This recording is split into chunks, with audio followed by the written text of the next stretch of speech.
Katina Kolo, bien-aimé dans le Seigneur, je suis le pasteur Élisée Kassanda, le pasteur responsable de l'église centre évangélique des ouvriers de la moisson.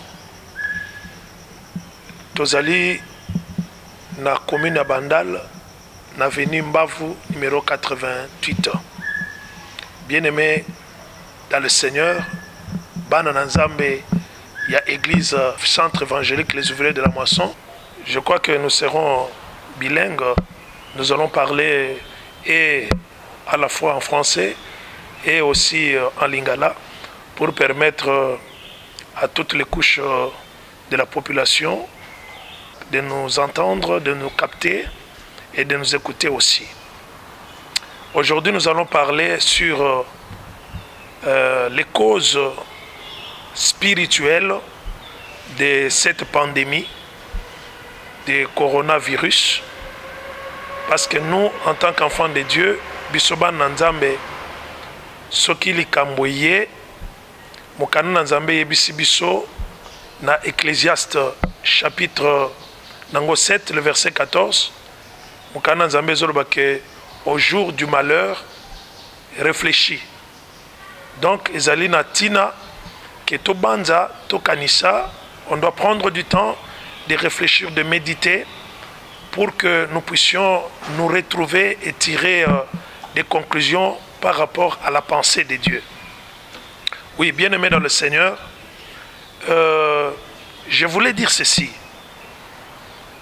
Lorsque nous parlons des causes spirituelles, tolingi toloba makambo yo ezali ko benda mopepe oyo tozali ko bika makambo tozali ko mona avec toutes les mesures owapi bakonzi mboka na biso batie en place pour na ko protéger population, pour na ko sécuriser bana na nzambe. Parce que bato ebele bazali komituna bazolo bake bakangi ba église. Pourquoi? Oui, l'église il faut ekangama parce que ezali un endroit public owapi batu bazali kosangana. Alors, lorsque nous parlons des causes, ma cause spirituelle, ezali d'abord na eloko ya liboso esengeli to retenir na katikati na biso ezali nini. La première raison, la première cause spirituelle ezali l'accomplissement de la prophétie de la parole de Dieu. Bien-aimé dans le Seigneur, tant que tozali kotanga na mukana na nzambe, tozotala na mukana na nzambe, na mukana Apocalypse chapitre 6, na verset nango 7, na verset nango 8, bazali koltalisa biso moko na bisakoli, moko na prophétie ou ezali relative na temps de la fin. Oui, kobosa na te, mukana nzambe ezali kotalisa biso aussi que avant que Jésus-Christ retourne, avant le retour de Jésus, il y a au moins 14 signes où ezali ko annoncer retour à Christ. Nakotanga ba signe yango awate, mais nakobimisa moko na signe owapi elobama na katikati na mukana na nzambe. Bible ezali koloba ke ekoya na ba maladie owapi eko ravager mokili mobimba. Mais na kati na mukanda Apocalypse Autopécie chapitre 6 le verset 7 et 8, la Bible nous montre que le quatrième cavalier sera responsable à cause de la symbole. Il y a début, il y a ba maladie owapi eko ravager le un quart il y a population mondiale. J'insiste là-dessus.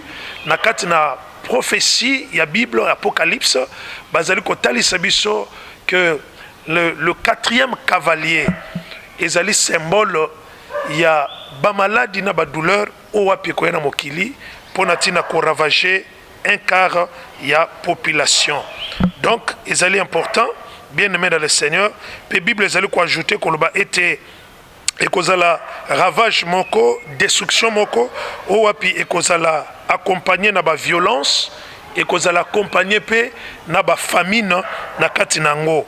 Pe ezali kotalisa pe ke banyama bakozala ba responsable ya ba bactéries na ba virus.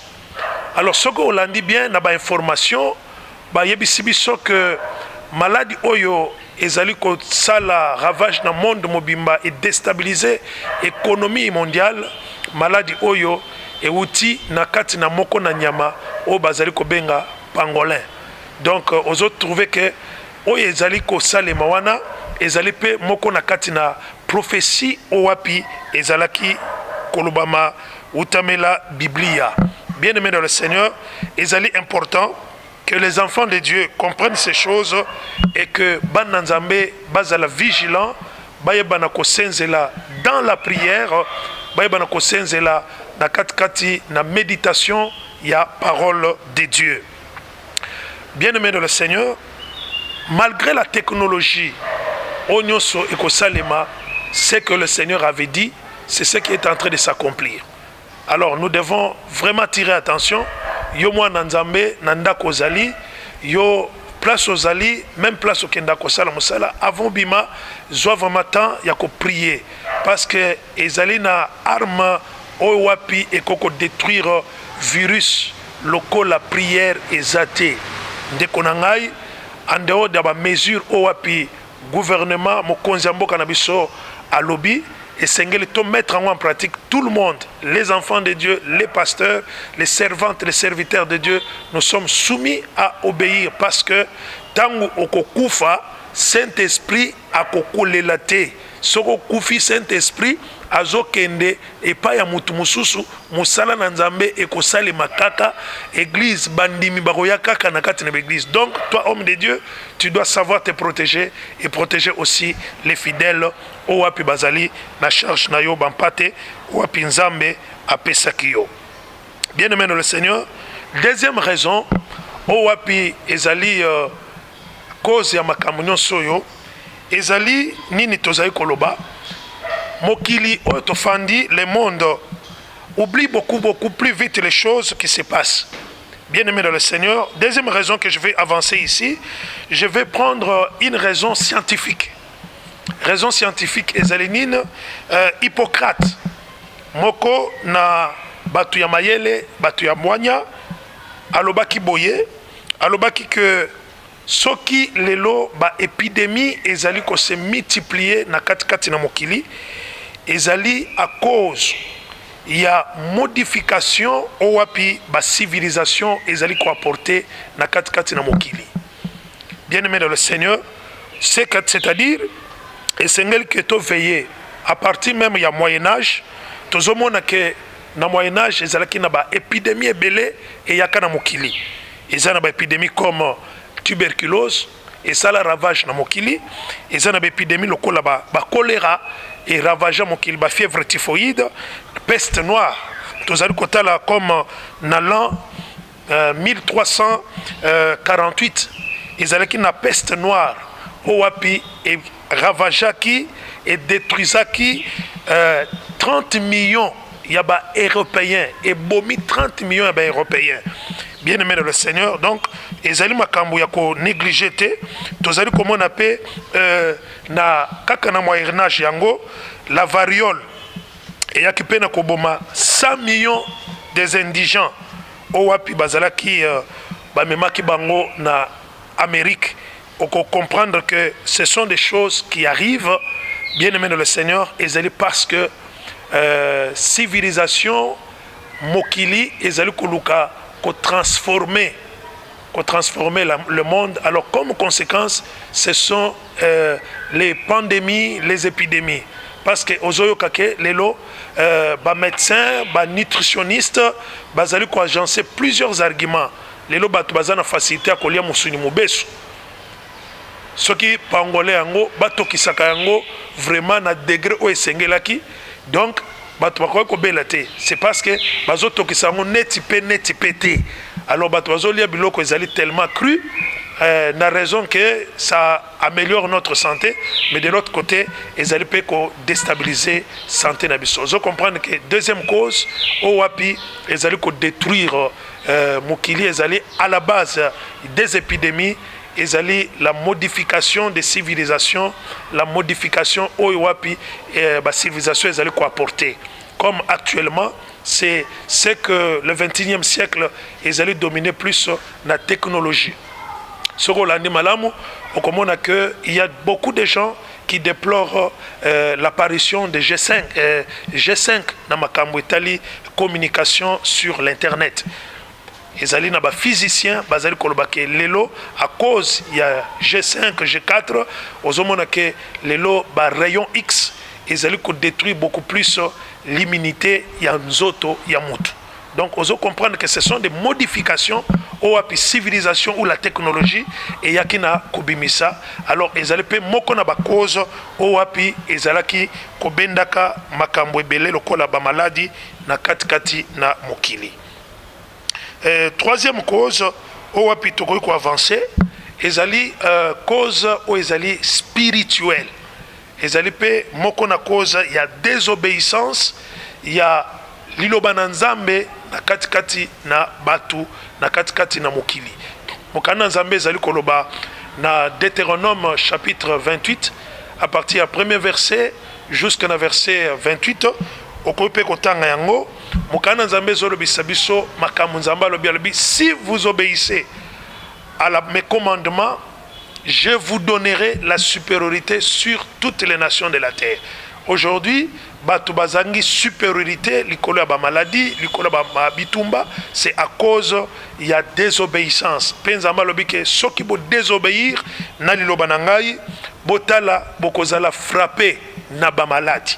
Donc ozomona ke cause pe ya ba maladie o wapi ezali ko se manifester lokola pandémie actuelle ezali cause il y a désobéissance makasi il y a liloba na nzambe o wapi etalisami na katikati na bato. Ce que nous allons demander au peuple de Dieu toko senga na ba nzambe ezali plus que ba nzambe batikala na katikati na kondima. Et loko munene tozo senga na bana nzambe ezali kondima. Ephésiens chapitre 6 ezali ko senga biso tozala na bouclier de la foi. Donc foi ezali moko na bouclier et ko protéger yo contre les flèches enflammées. Ba flèche enflammée ango ezali pandémie ya coronavirus COVID-19 o wapi ezali ko sala ravage na mokili. Tozali ko senga na yo d'abord ozali mwana nzambe tu dois garder la foi comme ton bouclier. La deuxième chose que tu dois faire, bien-aimé dans le Seigneur, c'est de marcher dans l'obéissance à la parole de Dieu. Ezali yakotambola na katina intégrité à la parole de Dieu. Vous vous souviendrez, Genèse chapitre 17, verset 1er et le verset 2, le Seigneur dit à Abraham, à Abraham que je suis le Dieu tout-puissant, je te demande de marcher dans l'intégrité devant ma face. Marcher dans l'intégrité veut dire kotambola na ndenge nzambe azali kosenga na yo. C'est ça. Ezingi koloba otosili loba na nzambe osali makambo oyo nzambe azali kosenga epa na yo. Moment o wapi ba église ezali fermée, moment o wapi batu ebele bazali en contact na parole de Dieu te, ezalaka pe moment o wapi satana azaka mingi ko amplifier ba yayi ba stratégie pona komema batu vraiment libanda ya désobéissance libanda loba na nzambe pote ayeba vraiment na kokanga bango. S'il vous plaît, bien-aimés dans le Seigneur, ne donnez pas l'accès au diable na katina désobéissance ya parole de Dieu.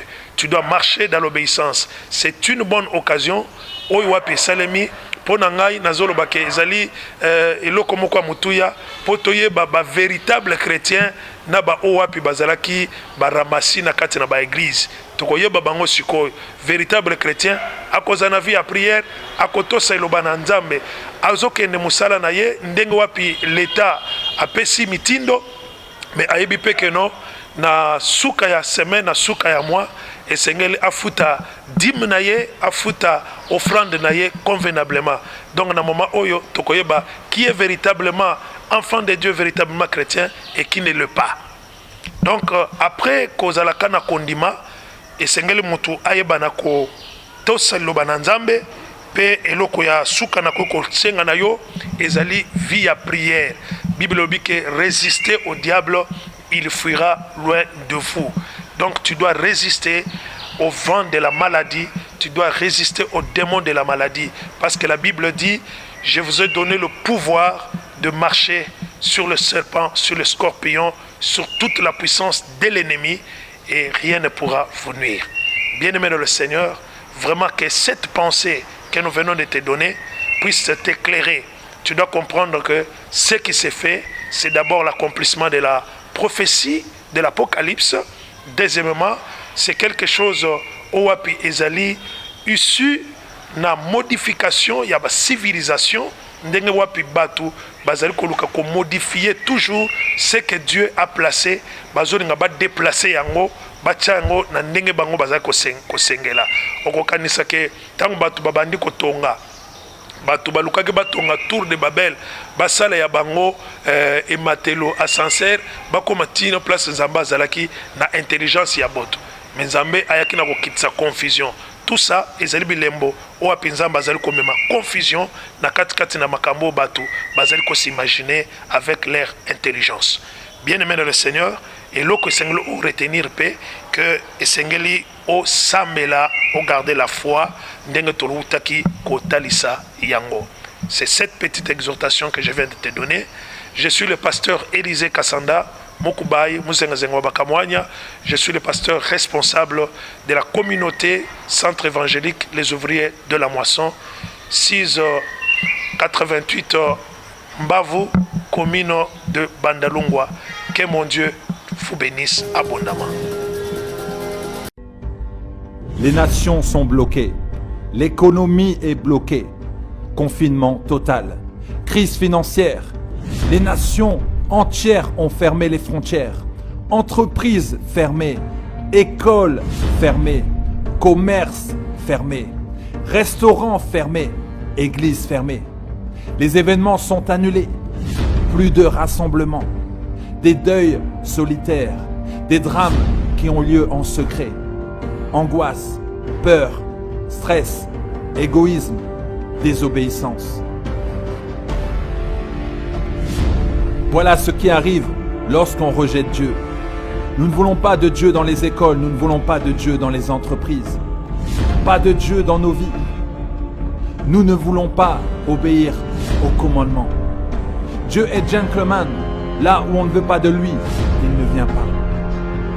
Immoralité sexuelle, mensonge, adultère, orgueil, c'est ce qu'il a en horreur. La bonne nouvelle de ce confinement, il donne du repos à ceux qui travaillent beaucoup. Du temps à passer avec sa famille, avec ses enfants. Du temps à passer avec son conjoint.